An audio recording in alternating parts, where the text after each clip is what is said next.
Thank you, Chair. Wars, uncontrolled mass immigration, economic malaise. That's just a small selection from the agenda for the upcoming EU summit. Serious problems that, according to the Europhiles among us, can supposedly only be solved at the EU level. In reality, the EU doesn't offer a solution. In fact, the EU is often part of, or even at the core of, the problem itself.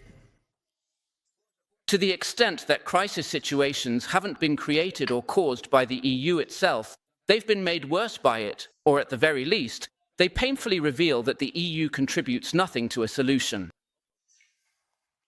The biggest problems the EU is facing are not the result of some unfortunate external circumstances that we just have to deal with.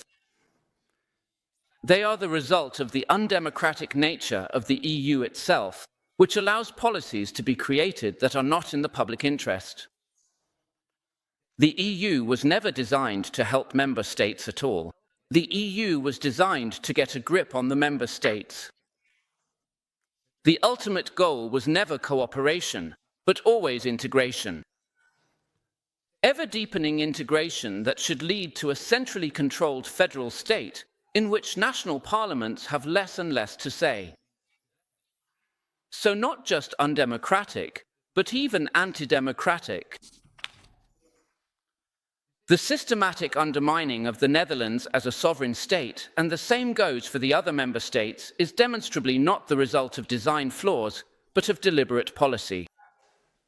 That is not a theory, not an assumption. That is a statement of fact. The founders of the EU have never made a secret of the fact that, for them, economic cooperation was merely a means to ultimately enforce the real goal, political integration. Jean Monnet, one of the architects of the EU, called the existence of sovereign countries outdated. It was his intention to set up a centralized, technocratic structure in which there would no longer be any room for national democracies. Knowing that the peoples of Europe, who naturally want to preserve their national identity, are not interested in that. That is why this integration project can only be accomplished through cunning and deceit. Former Commission President Jean-Claude Juncker openly admitted it.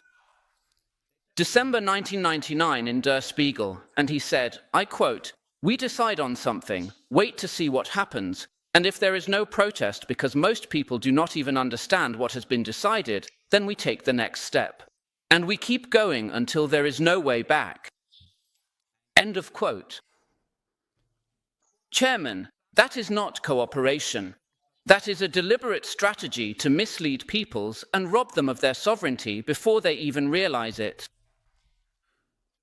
The European Union is not what it claims to be. It is not a peace project. It is not a partnership.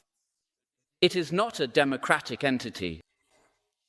It is an anti-democratic system designed to undermine national sovereignty and drag countries along into policies they did not choose, that people do not want and cannot adjust. But, Madam Chair, there is still hope. The Netherlands can once again become a safe, prosperous, democratic country. But then we must have the courage to throw off the yoke of Brussels. The Netherlands must once again become a sovereign country where the Dutch people, and no one else, hold the highest authority. That explicitly does not mean that we are against Europe, as is often claimed. We are for Europe, for a Europe of sovereign countries, of voluntary cooperation between free peoples who determine their own policies. And that is why I call on caretaker Prime Minister Schoof, stop cooperating in Brussels with the system that sells out our national interest, but act in the interest of the Dutch people who want their future back and advocate for starting a process that should lead to the dismantling of the European Union.